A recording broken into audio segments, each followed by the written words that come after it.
Hello दोस्तों, कैसे हैं आप सभी। स्वागत है आपका मेरे इस यूट्यूब चैनल कल्प ज्ञान बायोलॉजी में। आज हम भारत में पाए जाने वाले सांपों से संबंधित बात करने जा रहे हैं। भारत में 300 प्रजातियां सांपों की पाई जाती है। इनमें से केवल 70 प्रजातियां ही ऐसी है जो जहरीली होती है। इन 70 प्रजातियों की वजह से 40 से 50 हज़ार मौतें अकॉर्डिंग टू WHO हर साल होती है। अब बात यह आती है कि इतनी कम प्रजातियां होने के बाद भी इतनी मौतें क्यों होती है। उसका कारण है जागरूकता। हमारे देश में जितने लोग हैं उनमें से कुछ ही लोग सांपों के प्रति जागरूक हैं।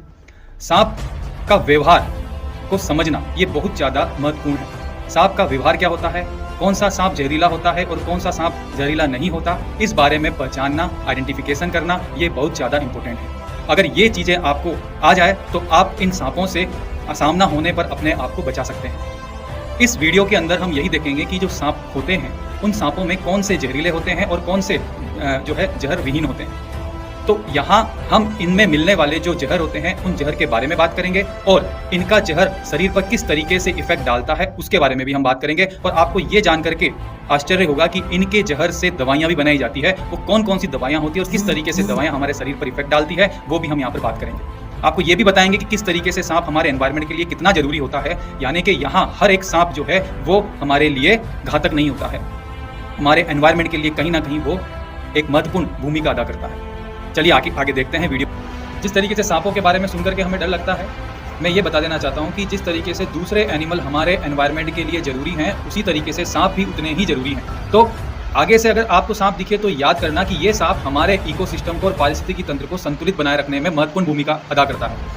खेत के अंदर सबसे ज़्यादा चूहे होते हैं, कीड़े होते हैं, उनको ये अपना भोजन बना करके और उनकी संख्या को ये नियंत्रित करने का काम करता है। इसी तरीके से सांपों का हमारे भारत के अंदर काफ़ी ज़्यादा महत्व है। इनको देवता के रूप में पूजा जाता है, जैसे नाग पंचमी है उसमें भी इनको पूजा जाता है। और अब बात यह आती है कि जो सांप हैं उनमें जहरीले सांप कौन से होते हैं और नॉन पॉइजनस यानी कि जहर विहीन सांप कौन से होते हैं, उनको हम किस तरीके से पता लगाएं। तो उसका पता लगाने का सीधा सा तरीका है कि वो सांप जिनमें फैंग टीथ उपस्थित होते हैं, यानी फैंग टीथ होते हैं आगे के 2 नुकीले दांत, उन्हीं फैंग टीथ से या नुकीले दांतों से सांप अपना जहर बाहर निकालता है और शिकार के अंदर डालता है। तो आगे से अगर आपको सांप दिखाई देता है तो उसके फैंग टीथ अगर हैं, यानी कि सांप ने अपना मुंह खोल रखा है और उसके अंदर फैंग टीथ आपको दिखाई दे रहे हैं, इसका मतलब वो पॉइजनस है। और अगर फैंग टीथ नहीं है तो वो नॉन पॉइजनस है।